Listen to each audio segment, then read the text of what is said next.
Gang में दाऊद की entry हो चुकी है। दाऊद और लॉरेंस अब दोस्त हो चुके हैं, साथ आ चुके हैं, दोस्ती का हाथ मिला लिया है। लॉरेंस के जरिए दरअसल दहशत फैलाना चाहता है भारत में दाऊद इब्राहिम। दाऊद खुद को एक बार फिर से जिंदा करना चाहता है लॉरेंस के जरिए, डॉन के जरिए नेटवर्क बढ़ाएगा लॉरेंस। लॉरेंस को लगता है विदेशों में वो नेम फेम ले सकता है। डॉन और गैंगस्टर की एक दोस्ती क्या एक तरह से अब खतरे की घंटी है, क्या रंग लाएगी, ये बहुत अहम है जानना, जो आगे पता लगेगा। बिना किसी फायदे के गैंगस्टर और डॉन तो नहीं मिले होंगे, लेकिन ये बातचीत कहां हुई, किसके जरिए हुई और दोनों ने क्या प्लान तैयार किया था, गैंगस्टर क्या सोचता था, डॉन क्या सोचता था, उससे जुड़ी पहली रिपोर्ट देखिए। ये गैंगस्टर नहीं, अब आतंकी है,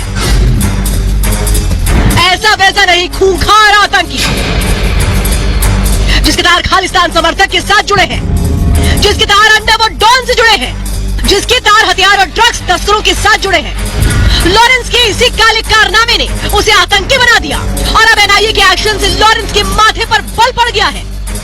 एनआईए ने गैंगस्टर लॉरेंस बिश्नोई और काला जटेड़ी को आतंकियों की सूची में डाल दिया है। दरअसल एनआईए ने गैंगस्टर लॉरेंस बिश्नोई के खिलाफ 2 अलग मुकदमे दर्ज किए थे। इसमें से एक मुकदमे को लेकर हाल ही में एनआईए ने चार्जशीट दायर की। उस चार्जशीट में साफ तौर पर एनआईए द्वारा लिखा गया कि गैंगस्टर लॉरेंस बिश्नोई, काला जटेड़ी समेत 14 लोग यूएपीए के तहत मामले में दर्ज किए गए हैं और इनके ऊपर आतंकी साजिश रचने से जुड़े कई अपराध शामिल है, जिसकी जांच की जा रही है।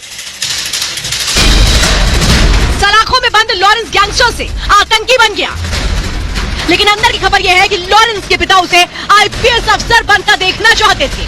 पिता के अरमान टूट गए, मां के सपने बिखर गए, क्योंकि लॉरेंस का सपना था कि वो जुराइम की दुनिया में अपने कदम रखे और वहां अपने मुकाम को स्थापित कर ले।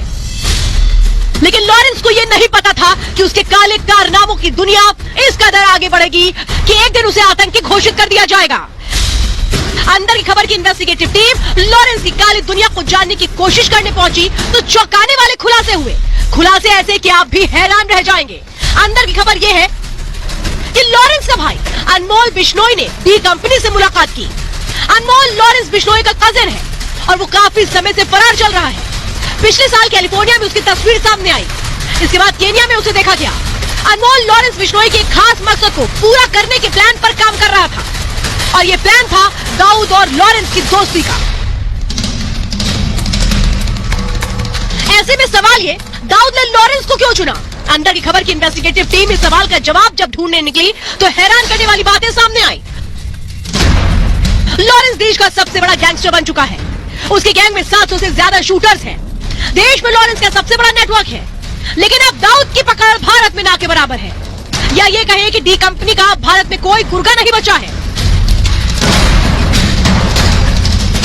ऐसे में दाऊद को फिर से भारत में खुद को स्थापित करने के लिए किसी न किसी की जरूरत थी। लॉरेंस बिश्नोई की मदद से दाऊद एक बार फिर देश में डी कंपनी की दहशत बनाना चाहता था। मतलब अंडरवर्ल्ड डॉन दाऊद पाकिस्तान में रहकर भारत में वापसी के ख्वाब से जा रहा था।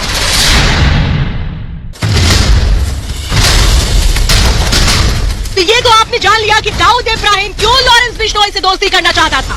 लेकिन चलिए अंदर की खबर अब आपको बताते हैं कि लॉरेंस का मकसद क्या था दाऊद से दोस्ती के पीछे। दाऊद की दोस्ती से लॉरेंस जुर्म की दुनिया का बादशाह बनना चाहता था, अपना नेटवर्क बढ़ाना चाहता है, हथियार और ड्रग्स के कारोबार में तेजी लाना चाहता है। मतलब लॉरेंस लगातार जुर्म में लंबा जंप लेना चाहता है। यही वजह है कि एनआईए ने लॉरेंस पर नकेल कसना शुरू कर दिया है। Bureau report, Republic Bharat. तो अब आपको समझ में आई कितनी खतरनाक साजिश है, लेकिन बात सिर्फ यहीं तक नहीं है। अब मैं आपको अगली बड़ी जानकारी देने जा रही हूँ। लॉरेंस और दाऊद के गैंग से संबंधित दाऊद इब्राहिम क्या चाहता था, वो भारत में क्या चाहता था, अंडरवर्ल्ड का ये गैंगस्टर प्लान क्या सामने आया है, हाथ जो मिलाए है उसके पीछे का मकसद क्या है, ये समझिए। लॉरेंस के गैंग में दाऊद की एंट्री हो चुकी है। दाऊद और लॉरेंस अब दोस्त हो चुके हैं, साथ आ चुके हैं, दोस्ती का हाथ मिला लिया है। लॉरेंस के जरिए दरअसल दहशत फैलाना चाहता है भारत में दाऊद इब्राहिम। दाऊद खुद को एक बार फिर से जिंदा करना चाहता है लॉरेंस के जरिए, डॉन के जरिए नेटवर्क बढ़ाएगा लॉरेंस। लॉरेंस को लगता है विदेशों में वो नेम फेम ले सकता है। डॉन और गैंगस्टर की एक दोस्ती क्या एक तरह से अब खतरे की घंटी है, क्या रंग लाएगी, ये बहुत अहम है जानना, जो आगे पता लगेगा। अब चलिए बात करते हैं अगली दूसरी बड़ी खबर की। अंदर की खबर में ये जो धर्मांतरण का किंगपिन सामने आया है, इसके तार कहां जुड़ते नजर आ रहे हैं। सोचिए पाकिस्तान क्या कर रहा है। पाकिस्तान में बैठकर जो उसके आका है वहां पर वो उनके इनके साथ एक बड़ी साजिश रच रहा है। ये जिहादी जहर की जो पाठशाला है, इसकी पूरी कड़ियां कहां से जुड़ती है? पाकिस्तान से। जिहादी जहर की काट निकाल ली गई है और बहुत जल्दी उस पर प्रहार होना बाकी है। लेकिन ये पूरी कहानी कहां कैसे जुड़ती है, कैसे ये पूरी शरण ली गई थी, कैसे खुद को बचा रहा था, भगा रहा था ये शहनवाज, उससे जुड़ी पहली रिपोर्ट देखिए।